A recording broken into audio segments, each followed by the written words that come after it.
This Torah class is brought to you by TorahAnytime.com. Good morning, everyone. Shalom Aleichem, Bruchim Abam to the Kollel Agra de Perka. Monday afternoon, National Shiur. Welcome, everyone. We have an amazing topic today. Today we're going to learn about a mitzvah that most people, not only have they not fulfilled in their whole life, they're not even aware of. They didn't even know it was a mitzvah. And I'm very excited to tell you about this mitzvah and about another great opportunity. Be'ezus Hashem, the English Haggadah for Art Scroll is being submitted to print, Be'ezus Hashem, this week. So if anybody would like to be mishtatev, this is almost your last chance, and Be'ezus Hashem will be a very important work. A lot of material is in this Haggadah that's not in the Hebrew Sefer. A lot of it is new material that we have not ever brought to the light of day yet. Today's topic, HaKadosh Baruch Hu tells Moshe Rabbeinu, and Moshe Rabbeinu relays to the people. Vayomer Moshe elham al tirau hisyatzivu stand, brace yourselves, and see the salvation of God. That which you see Egypt today, you shall never see them again. Simply, this is just derech sipur, it's narrative. You see Egypt today, you'll never see them again. However, there is a sefer called Kaftar Vaferach. Kaftar Vaferach was written by one of the great Jewish travelers. His name was Rav Ashturi HaParchi. We've spoken about him. In history, there have been many great Jewish travelers. Rav Ashturi HaParchi was one of the earliest. You have Rav Benjamin of Tudela. You have Rav Chaim Yosef David Azulai. You have Rabbi Yosef Schwartz. Kaftar Vaferach was a Rishon of Provence, and in his, I want to thank my friend Rabbi Glatstein Schwartz. He got me this sefer, I don't know, going back like 8 years ago. He was, by the way, the Rav Ashturi HaParchi was a student of the Rosh. He says anyone who lives in the land of Egypt violates 3 lavin. Says Rav Ashturi HaParchi, I heard when I was in Egypt from a descendant of the Rambam, Rav Shmuel, that the Rambam would sign his name. He would conclude, Moshe ben Maimon ha'oiver b'chol yom shloisha lavin. Moses ben Maimon, who violated every day 3 prohibitions in the Torah. What were the 3 lavin he was over? The 3 lavin were, there are 3 lavin in the Torah to live in Egypt. And says Rav Ashturi HaParchi, when I met the descendant of the Rambam, I gave him like a half of a consolation. I said, well, maybe the Rambam was muchach to remain in Egypt because he was the Sultan's physician. He didn't have a choice, and we know that under duress there are certain prohibitions that one is allowed to violate, especially if somebody's in politics, like Avtulas ben Ruvain. He had a certain kind of Roman haircut because of his political position. So too the Rambam had no choice. He could not leave Egypt because of his position. What are the 3 lavin? One is this week's Parsha, Lo yisoisifu l'roisam ad olam. The next is in Shoftim, Rak lo yarbel lo yisusim. Don't collect a lot of horses. Now this is a very important topic, because I know a lot of you out there on the shiur today, you're thinking of purchasing many horses, so I just wanted to let you know. Don't get a lot of horses. Why? Don't bring the people back to Mitzrayim. Laman harboisus, in order to procure many horses. V'Hashem Omar Lechem, God said to you, Lo yisoisifun lashav b'derech hazeh oid. Do not again return on that road. Now, this is a very important pasuk, because had it just been for the pasuk in this week's Parsha, you would have thought it's merely narrative. Moshe Rabbeinu is saying, look at him now, you'll never see them again, but not that it's usher to see them again. But in Parsha Shoftim, Hashem says, I don't want you going back to Egypt. I told you don't go back there. Meaning, not only is Hashem saying now that it's usher to go back, Hashem is pointing out that what he said earlier was also an usher not to go back. And furthermore, in Parshas Kisavai, we have a pasuk, and it's very interesting that every time the Torah speaks about the prohibition of returning to Egypt, the trup on the pasuk is Muna is a zarka segal veheshivcha Hashem Mitzrayim b'niyayis ba'derech asher amarti lecha lo yisifay l'roisach v'isma kartem sham lo yivechal avadim l'shmois v'yein koine. That's in the Teichacha. So there are 3 lavin in the Torah not to return to Mitzrayim. In fact, the Rambam paskins in the Sefer HaMitzvos in Lo Yisaseh Memvav in the 46th lav. He says God warns us from living in Egypt forever, so that we should not learn from their kefira, their heresy, and not go in their ways. It says it in Shoiftim, and it's repeated, the Rambam says 3 times, like the Mechilta says in 3 Mekayimos, Hashem warned the Jewish people not to return to Mitzrayim. One is Ki in Shoiftim, one is in Ki Savai, and one is in Beshalach. And the Rambam says, as it is well known, that the great city of Alexandria is included in the cities that you can't live in. So don't think, well, I can't live in Cairo, but I can live in Alexandria. No, do not live, not in Cairo and not in Alexandria. And the Rambam says if you want to know the size of Egypt, it's basically 400 parsa by long by 400 parsa wide. That is the entirety of the Egypt that you're not allowed to live. The Rambam likewise in Hilchos Malachim Parakeh Halacha Zayin and Ches paskins that it's mutter to live in the whole world. You want to live in Williamsburg, you're allowed to live in Williamsburg. You want to live in Muncie, you're allowed to live in Muncie. You want to live in Kew Garden Hills, Gesundheit. You want to live in Cedarhurst, no problem. However, from the only place in the world you're not allowed to live is Egypt. From the Yam HaGadol, from the Mediterranean Sea west, 400 parsa by 400 parsa, opposite Ethiopia, opposite the desert, it's all usher to live there. 3 places in the Torah warns us not to go there. However, the Rambam says, you could go there for business. You could go there en route to conquer other lands. It's only usher to dwell there permanently. And then the Rambam says something very interesting. You don't get malchus for this lav. And that's a pella. Why don't you get malchus? L'chayra, it's a lav sheyesh by maisa. It's a lav that has an action, because you're going to live there. The Rambam says you're allowed, the reason why it's considered a lav she'ein by maisa is you're allowed to go in. There's no isser to go in. The isser is once you're there, you have to leave. So that's a lav she'ein by maisa. That's a lav that doesn't have an act. But says the Rambam, if a Jewish king wants to conquer Egypt through a bezdin, it's permitted, and then the Jewish people could go live there.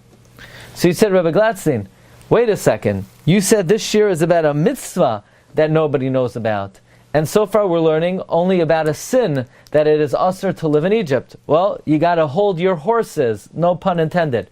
Now if you're going to hold your horses, you should hold horses that don't come from Egypt, but you're not allowed to hold your horses that come from Egypt, like we mentioned before. Now, here's the $1 million question. If we're learning that you're not allowed to live in Egypt, and it says 3 times in the Torah you're not allowed to live in Egypt, then there were many Gedolei Yisrael in history that in fact lived in Egypt. The son of the Rambam remained in Egypt, lived in Egypt. Reb Sadia Goin lived in Egypt. Rabbi Tzalal Ashkenazi, the Shita Mekubetzes, lived in Egypt. The Arizal, he lived in Egypt. The Radvaz, the Rav of Cairo for 40 years, lived in Egypt. Who? The Maharam al-Shakar, who lived from 1470 to 1546, lived in Egypt. Rabbi Avram Halevi, the Ginas Varadim, Rabbi Yaakov Kashturi, the Marikash, who lived from 1650 to 1712. Rav David Confarto, from 1618 to 1677. Reb Eliezer Ashkenazi, they all lived in Egypt. And most notably, the Rambam, he lived in Egypt. How could these Gedolei Yisrael have lived in the one place in the world God said you're not to live? You want to live somewhere? Live in Cedarhurst. That you're allowed to live there. But you're not to live in Egypt. Why would these Gedolim live in the one place you're not to live? So today we're going to explore 10 heterim to live in Egypt. So you say, but you said the shiur is about a mitzvah that nobody knows about. You gotta hang in with me. You gotta hold your horses. We're going to learn about a mitzvah that most people don't know about. The first answer, how could the Rambam and other Gedolei Yisrael live in Egypt? The answer is, it was usher for them to live in Egypt. They were great people, and they served Hashem b'chol libam u'b'chol nafsham. But in this area, they did not do the right thing. And we don't need any more evidence than the Rambam, who signed his name, he violates every day 3 lavin. Now, that's not the most satisfying answer, but that's the simplest way to understand what the Rambam himself writes, Hachoisem ha'over b'choyam shloisha lavin. Answer number 2, approach number 2. Rabbeinu B'chai in Parsha Shoftim says, mitzvah zu l'shah. This mitzvah is only temporary command. Kedei shelo yomadu Yisrael ma'asehem. So that the Jewish people do not learn from their actions. So the Mitzrayim were notorious in every abomination, like it says, Kamasei Eretz Mitzrayim lo yitasu. So therefore Hashem commanded that don't live there. But it's not a mitzvah l'doirais. We see, Rabbi B'chai says, many communities live there from then till now. If it was a mitzvah l'doirais, Klal Yisrael Chas Hashem Kedoshim would not be lenient. And if they were, then the Chacham of every generation would be moicha. So the Rabbi B'chai's opinion is clear that this was only a mitzvah l'doirais, but not a mitzvah. This was a mitzvah l'shah, v'loi mitzvah l'doirais. Here's the problem with Rabbeinu B'chai. First of all, this doesn't work for the Rambam, because we know the Rambam lists not living in Egypt as one of the 613 mitzvahs in the Torah. One of the main principles of the Rambam is, in order for a mitzvah to be on the list of the 613 mitzvahs, we only list mitzvahs that are l'doirais. We don't list mitzvahs that are l'shah, according to the Rambam. So this is not going to work for the Rambam. Furthermore, we have a famous historical account that seems to indicate that this answer is not correct. The Gemara in Sukkah, Nun Aleph and Beis, tells us that if somebody did not see the great edifice in Alexandria of Mitzrayim, they never saw the glory of the Jewish people. If anyone did not see the Sanhedrin of the Jewish people in Egypt, they never saw the honor of the Jewish people.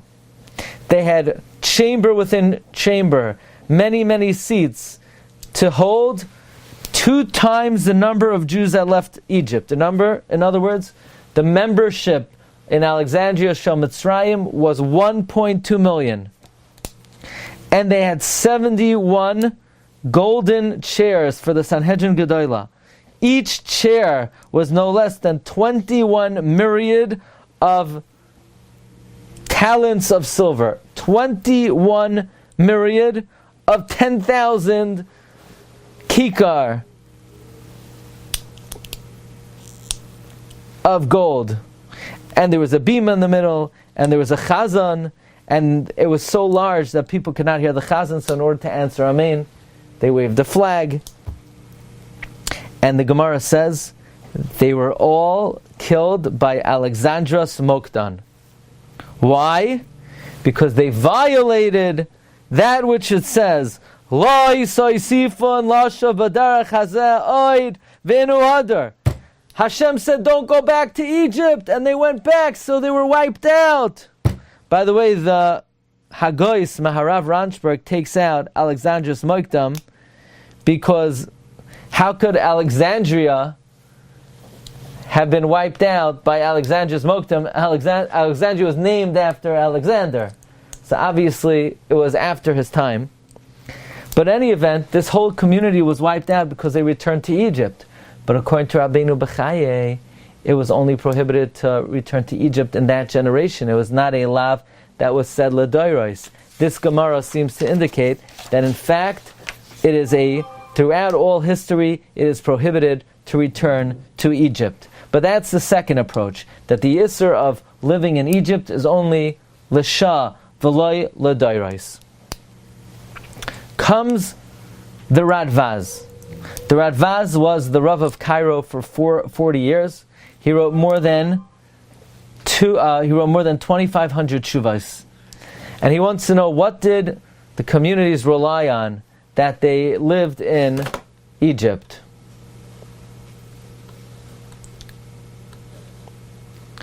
The Radvaz says that some want to say the Torah only asks you to return to Egypt on that road, meaning from Eretz Yisrael. But you're allowed to go to Egypt from any other land. And the Radvaz says this is not a sufficient reason, because one of the psukim says, Loi sashav b'derech hazeh oid. But what are you going to do with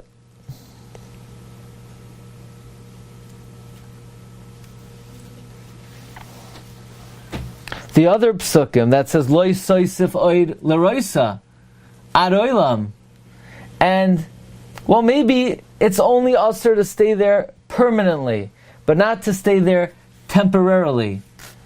But nowadays people just go there for business or for other purposes. Then, says Ravaz, it could be that if somebody goes there temporarily, even if he ends up staying, that's not a d'oraisa, it's just a usher. But because it's very difficult to leave, they rely on staying. However, that's not mashma in the Rambam, because the Rambam says, the Rambam is mashma that not only is it usher to go there permanently, it's usher to stay there permanently. So he says it could be other Rishonim disagree with the Rambam, but the Ravaz wants to know, so what's the Rambam going to do? Because the Rambam himself holds that you're not allowed to stay there, you're not allowed to live there to stay. Says Ravaz, you're going to ask a question on the Rambam. The Rambam was an onus. The Rambam was under duress, because he was the doctor of the Sultan, so he had no choice. So therefore, since he was an onus, he was allowed to stay. What about me, says Radvaz? Well, me also. I went there to learn Torah. Then I went there to teach Torah. And I opened a yeshiva. And I'm allowed to do that. So Rav Asher Weiss says, we see from the Radvaz that the Radvaz has an expanded definition of onus. Onus is not only where your life is threatened. Onus is also if, let's say, a person lives somewhere. So you say, pick yourself up and leave. You can't just pick yourself up and leave. You have a job, you have a family, you're settled. You can't just pick yourself up and leave. That's called an onus. By the way, that's a very important halachic principle to be aware of. That let's say, when it comes to many things in life, onus doesn't just mean that somebody's coercing you to be somewhere. Onus means that once a person's living somewhere, it's not realistic or practical necessarily just to pick yourself up and leave, no matter how important the cause is. That's what the Radvaz seems to be saying. So that is approach number 3. He was an onus. Let's learn approach number 4. Hagois Maimonides. The Hagois Maimonides, Reb Meir ben Rabbi Kusiel HaKoyen, a student of Marami Rothenberg. He says something very interesting. He says, Ein lanu tam laheter im lo nefaresh kapirish re'im. We don't have any real heter unless we explain like the re'im. Shapiresh lo soisifu lo asra Torah ela b'derech hazeh. You know when you're not allowed to go to Egypt? You're not allowed to go to Egypt from Israel.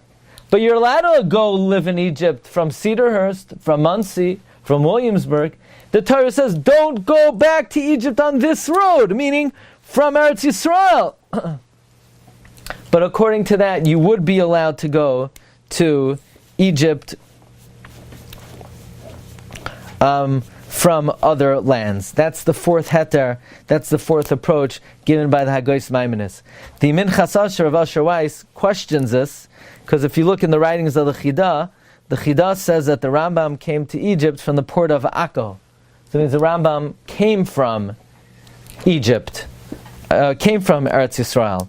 So this answer is not going to work for Rabbeinu Moshe ben Maimon. By the way, the Uraim, Rabbi Elazar Mimitz, supports this approach that it's only usher to go back from Israel, but from other lands you're allowed to. He supports this approach with the Gemara in Sanhedrin on Daf Tzadi Gimel. The Gemara wants to know, after Daniel was thrown into the lion's den, where did he go? What happened to him? So the Gemara brings the opinion of Rabbi Yochanan. He went to get pigs from Alexandria of Mitzrayim. What do you mean he went to get pigs from Alexandria of Mitzrayim? But you're now to go to Egypt.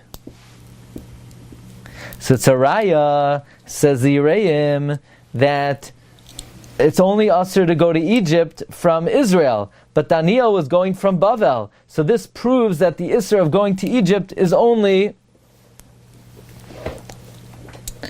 if you go from Eretz Yisrael. Now I would humbly say this is not a proof, because Daniel wasn't going to live in Egypt permanently. He was just going there to bring over some merchandise. That the Rambam already said you're allowed to go to Egypt for business. So this doesn't prove that you're allowed to go to Egypt from other lands other than Israel, because you have to understand how long Daniel was going there. He wasn't going there permanently. He was going there as a temporary measure.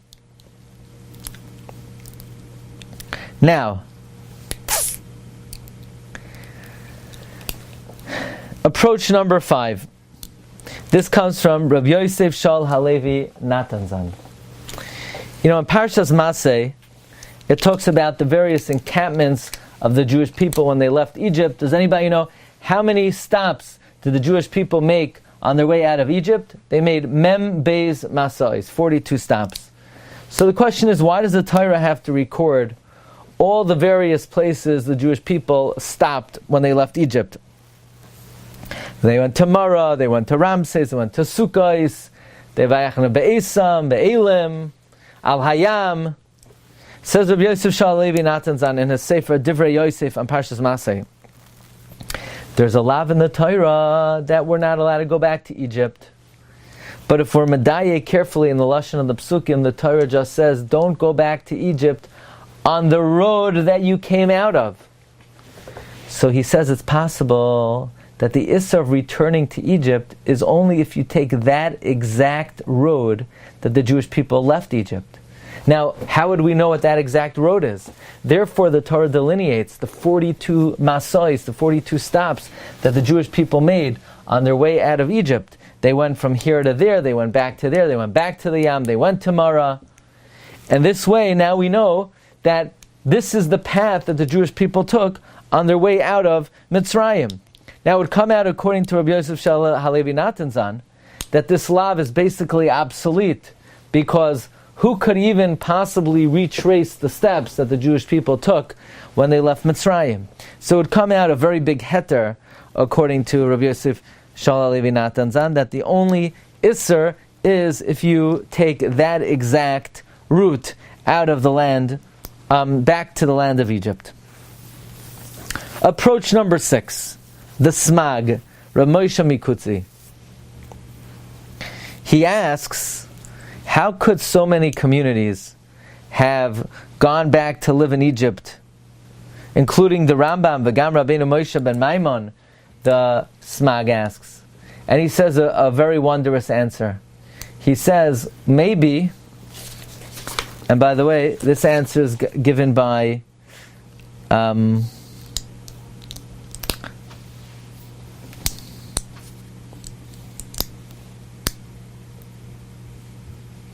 the Pri Chadash as well, on the Rambam in Hilchos Malachim, And this answer is based on another comment of the Rambam. The Rambam says in Hilchos Isurei Bia that when Sancheiriv went up, he mixed up all the nations. Ba Sancheiriv ubilbel kol ha'umais, and he exiled them. And the Mitzrayim in Mitzrayim are a different nationality, and the Romans are not Edom. And since they're all mixed up, so it's permitted to marry these nationalities, whether an Edomi, whether a Mitzri, whether an Ammoni or a Mayavi. Well, says the Smag, in that case, if Sancheiriv was Ba ubilbel kol ha'umais, so then maybe nowadays you're allowed to live in Mitzrayim, because Egyptians are not Egyptians. The nationality, the ethnicity of the people has been completely discombobulated and changed up. So maybe Bizman Hazeh, you're allowed to live in Mitzrayim, says the Smag. The problem, though, is, the Smag asks, that even though Sancheiriv came and mixed up all the nations, we find that Rabbi Yehoshua argues on that in Masechta Yadayim, and Rabbi Yehoshua holds that God gave Mitzrayim a 40-year limit, whereupon He gathered them back to their land. So that shows that, number one, Mitzrayim was the one nation that even though Sancheiriv mixed up, they had to return.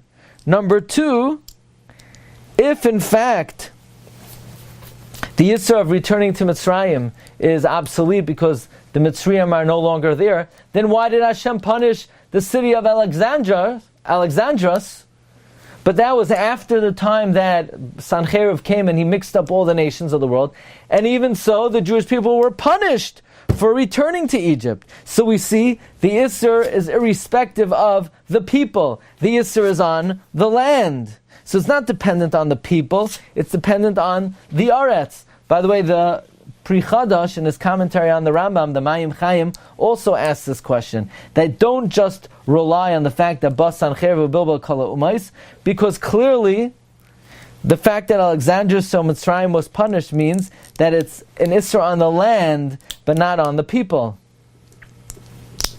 Rav Asher Weiss points out that clearly the Isra is on the land and not the people, because the Rambam himself paskins, you're not allowed to live in Egypt today, even though it's the Rambam himself who says you could marry an Egyptian today, because the Egyptians are no longer the Egyptians. So that means the Rambam personally holds that living in Egypt is not dependent on the people, it's dependent on the land. Number 7, here's another approach. This comes from Shailos Tzuvas Rabbi Yosef Shal Halevi Natanzan, the Shailu Meshiv, who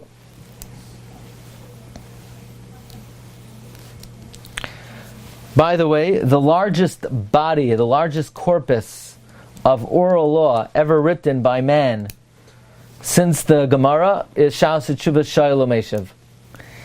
He writes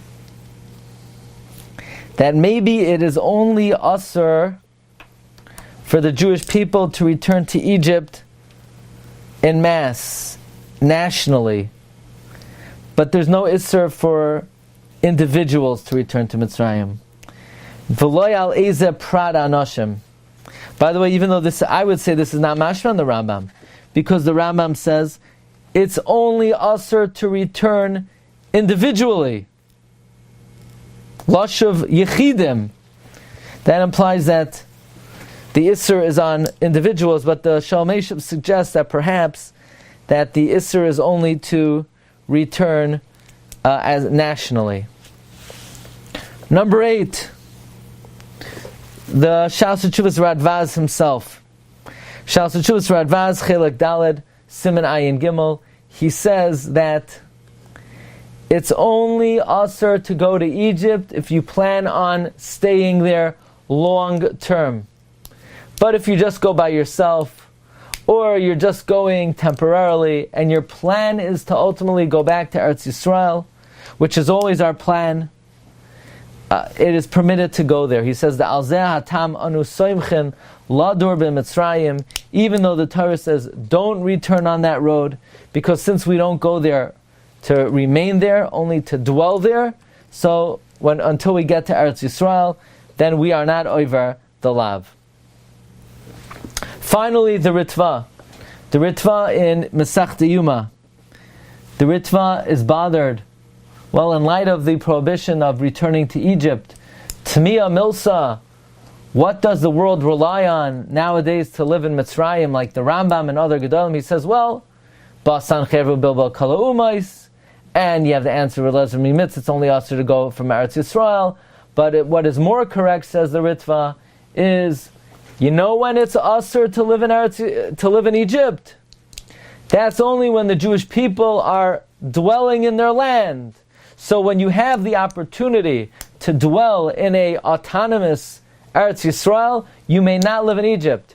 But nowadays, that unfortunately we're in Galus, and we're all over the world, all Chutz La'aretz is equal, and there's no Isser to live Dafkan in Mitzrayim. Meaning, when the Jewish people are happily in control of the land of Israel, then you could live in Chutz La'aretz, you're just not allowed to live in Egypt.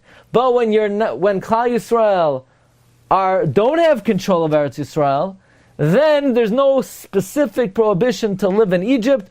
All Egypt and Cedarhurst are exactly the same. The same way you can live in Cedarhurst, you can live in Egypt, says the Ritva. Now,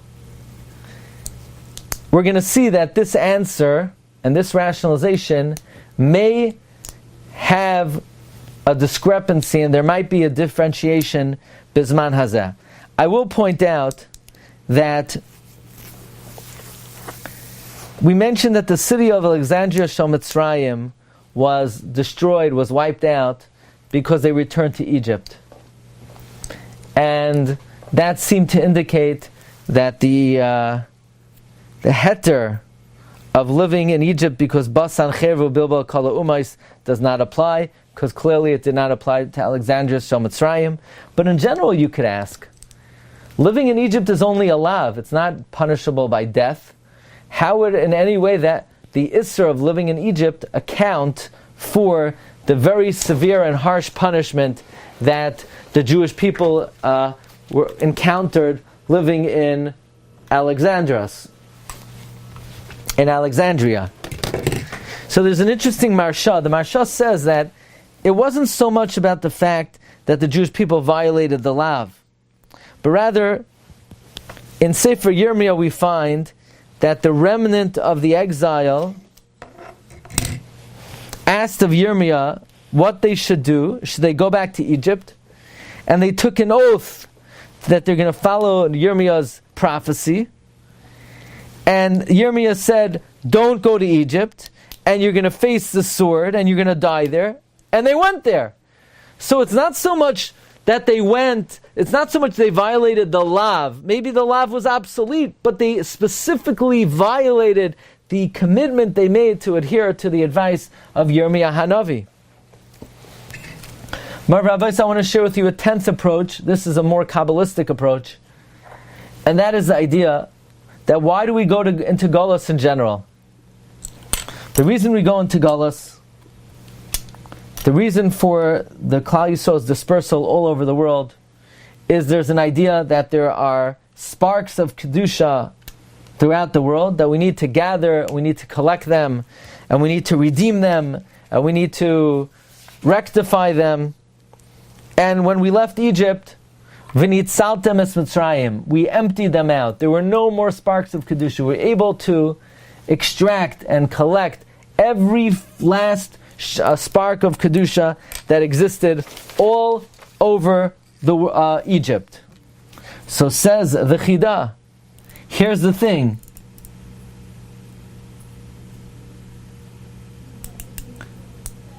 When the Jewish people went back there in the times of Yirmiyah, unfortunately, they put in more sparks of Kedusha. So Jews had to go back to collect those sparks of Kedusha. So in other words, if you want to know, were we allowed to go back? No. But once they went back, so then more people had to go back because there was more business to do. We had completed our business in Egypt. The problem is, once more Jews went back, unrightfully, so now we have unfinished business still in the land of Egypt. By the way, The story goes, how the Rambam how did he end up going back to Egypt? So one day on the Yom Tov of Sukkot, this is reported in the Sefer Divrei Yosef, Rabbi Yosef Sambari, and who was nifter in Egypt in Taf Samach Gimel in 1703. He brings a sipar, he brings a story that the Rambam was walking outside one day with his lulav and esrog in his hand, and the king of Spain began to mock him. He said, "What are you doing? Why are you according yourself with these inane, foolish practices?" And the Rambam says, this is not a foolish practice, like the minhag of the Mishugayim to stone, but this is the minhag of the Torah, that HaKadosh Baruch Hu, and the minhag of Yerushalayim. And the Rambam was intending to say, look, we don't do the foolish practice of throwing the stones like the Ishmaelim. And the king did not pay attention. But then he asked his advisors what the Rambam meant, and they said, well, the Rambam was mocking our religion, the Rambam was mocking our services, and they sort of incited the king, how could you tolerate what the Rambam said? And because of that, the Rambam's life was in danger, and he had to run away, and ultimately he came to the land of Egypt. Now, as we mentioned, Marv Rabbeisai, the Rambam signed his name as reported by Rav Ashturei HaParchi, Ha'oiver B'chol Yom Shlosh Lavin. Comes Rav Ruven Margolius, Masechta Sanhedrin, Chaf Aleph Amud Beis. He brings this report of the Kafta V'Ferach that the Rambam signed his name, who violates every day 3 lavin, but says the Margosiam, who by the way was a great collector as well. He had the world's largest collection of Gedolim pictures. He says we have never found in any one of the Rambam's letters that he signed his name this way. Furthermore, it doesn't even make sense that he would sign his name. He violates 3 lavin a day. There aren't 3 lavin. There aren't 3 lavin. The 1 lav is repeated in the Torah 3 times. The first time is only narrative. The second time is a rebuke. So it's not that there are 3 lavin, it's just reiterated 3 times. Furthermore, says the Margolis Hayam, you think the Rambam would try to exaggerate how his crime, that he was adding chatam that he never violated? So therefore, the Margolis Hayam says, it's very nice that Rabbeinu Shmuel, a descendant of the Rambam, reported that his grandfather signed this way, but this is what we call Eidos Shabatla Miktsasa Batla Kula. It has no credibility, no reliability, it's just a legend, but it never happened like most stories. And therefore we cannot rely on the fact the Rambam had 9 heterim he could have relied on, and this report that the Rambam says he signed off this way, Lai Haya V'lai Nivra. By the way, Rabbi Yaakov Emden, in his Hagois on Kafta V'Ferach, he also says, Lai Amin Zal Arav Chaza Chacham. There's no reason that the Rambam would explicate his sin for no reason. Then what's the Rambam trying to do? He's trying to tell people, hey guys, I violate 3 lavin a day and I haven't been struck down by lightning, so come join me down here in Egypt. Nothing will happen to you either. I mean, why would the Rambam write that he violates every single day 3 lavin? What cover does that bring to the Torah, to HaKadosh Baruch Hu? However, other Gedolim in the Hagois of Ratzah Chen Tov, he brings that the derech of tzaddikim we find from David HaMelech. There's a concept, v'chatasi negdi tamid, never to lose focus on your sins, never to lose focus on your averos. And there is no doubt that the Rambam may have signed off this way. He may have had a heter to remain there because he was an oinus, but that doesn't make it that he wasn't violating 3 lavin a day. So, the opinion of the Ratzah Chen Tov, the Rambam would sign his name off that way. And by the way, the Stei Chemed, he brings that from the Yishrei Lev, that he said, I don't believe the Rambam would sign off his name Ha'over Behei Lavin. It's a made-up story. And the Stei Chemet says, B'mechilas K'vod Tarasai, the reason why he thinks it's a made-up story is because he didn't know that the Kaftar of Aferach met the descendant of the Rambam, who said that the Rambam signed his name off that way. But if he would have known this first-hand information, then he too would have consented that the Rambam in fact did sign off his name this way. By the way, the Tzitz Eliezer in Chelak Yadalet Siman Pei Zayin Ois Hei Vav Zayin, he brings that in fact it is reasonable to assume the Rambam signed off this way. You know why? Really, the Rambam relied on the heter of the Ritva, that it's only asur to live in Egypt when Klal Yisrael rules Eretz Yisrael. So how could you leave Eretz Yisrael to live in Ervas Haaretz? So why would the Rambam say, I violate every day 3 lavin? What he meant is like this. There is a heter to live in Egypt. Why? Because we don't control Eretz Yisrael. But that doesn't mean the lavin are not there. The lavin are there. What pushes them away? The fact that we don't control Eretz Yisrael. So the Rambam wrote it, Ki'ilu, he's being misoinen, and he's groaning and moaning, Achin vai, that we're in the Golos, and the only reason why these lavin are not in effect is because we don't control our Tzenu HaKadosha. So the Rambam wasn't trying to say he's actually violating the 3 lavin. What he's saying is that inherently the 3 lavin are present, and there's nothing really that pushes them off other than the terrible state that we're in the Golos. And then the Tzitz Eliezer says a whopper of a chiddush. Says the Tzitz Eliezer, if the main heter to live in Egypt is because we don't control Eretz Yisrael, so once we don't control Eretz Yisrael, you're not allowed to live, you're allowed to live in Egypt the same way you're allowed to live in Chutz Haaretz, says the Tzitz Eliezer. But nowadays that we have Eretz Yisrael under our control, and a Jew anywhere in the world is able to return to the Holy Land, whether you like the government or not, Eretz Yisrael, halachically, in all probability, has a status that it's within the control of the Jewish people. And then we have to be concerned that the heter to live in Egypt no longer applies. When we don't control Eretz Yisrael, Egypt is like any other country. And the same way you're allowed to live in Chutz Haaretz, you're allowed to live in Egypt. But nowadays that Eretz Yisrael is in our control, it could be, although you can live in Chutz Haaretz, you can no longer live in Egypt, concludes the Tzitz Eliezer. Now I'm going to conclude by sticking in my 2 cents, and I also want to fulfill my promise to you, that I told you I'm going to tell you about a mitzvah that you never heard of, regarding whether the Rambam signed his name Ha'over B'chol Yom Shlosh Lavin. And that is, there's a very interesting phenomenon. The Rambam in the Kesef Mishnah and Hilchos Tefillin talks about how,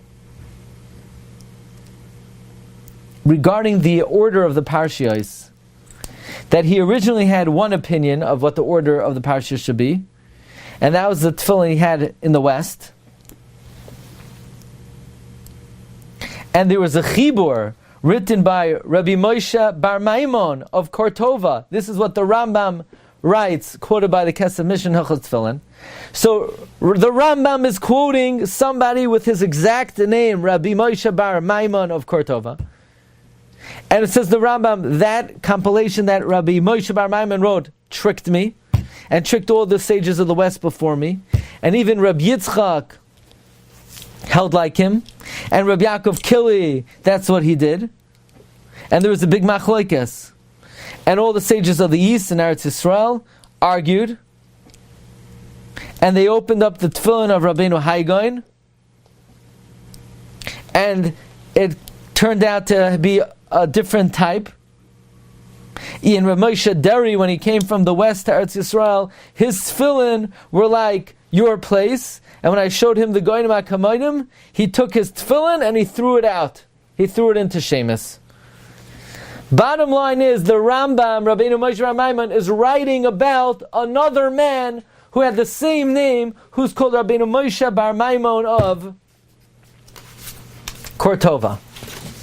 By the way, amazingly, the Chida in the Shem HaGedolim, he brings that I heard a story that in the city of Fez, the Yishmaelim wanted to burn the Rambam because of certain psak that the Rambam gave that was embarrassing for them.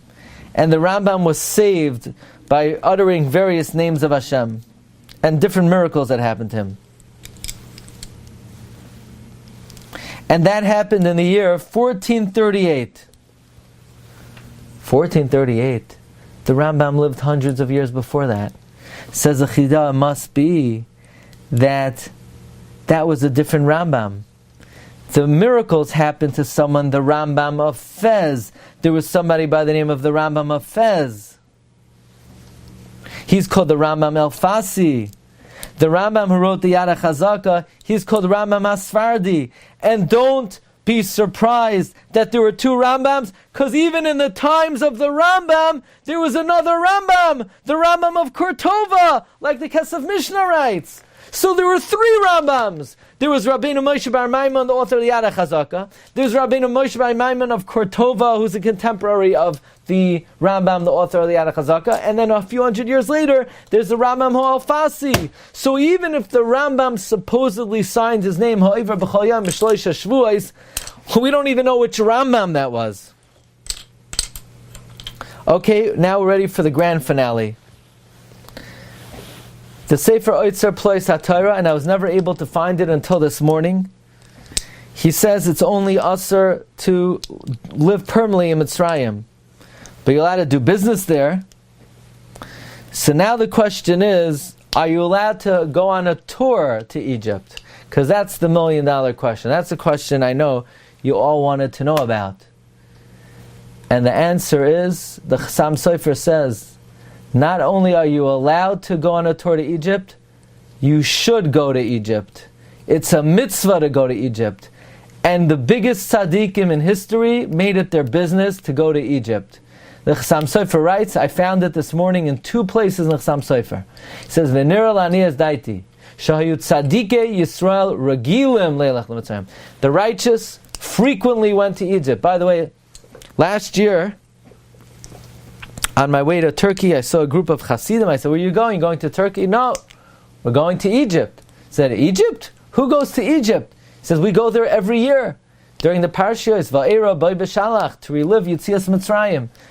Look at the Chassam Sofer. He says, Tzadikim frequently went to Egypt to see the places that miracles happened to the Jewish people and where they crossed the Yam Suf, and to make the bracha of Sha'asa Lanu, Sha'asa Nesa Avesenu B'makam Hazeh. By the way, Chassam Sofer writes that La'asa Lavai, when we conquer Mitzrayim, it will be holy like Eretz Yisrael, and it will be a mitzvah to live there. And one will be Mekayim the mitzvah of Yishuv Eretz Yisrael, even by living in Mitzrayim. So the bottom line is, future trip, we're going to have to visit Egypt, but that's not the most recent upcoming trip. Ezras Hashem, next trip will be in the summer, July 10th to July 17th. You could join us. We're going to, in the footsteps of the Chachmei Sefarad, of the Rambam and the Rif, to Spain, to Amsterdam, and to Portugal.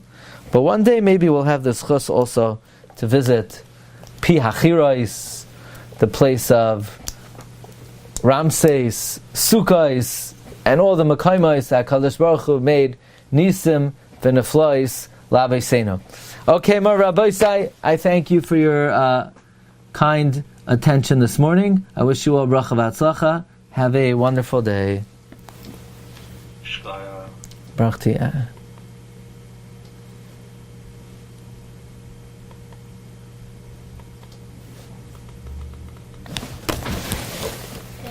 You've just experienced another Torah class brought to you by TorahAnytime.com.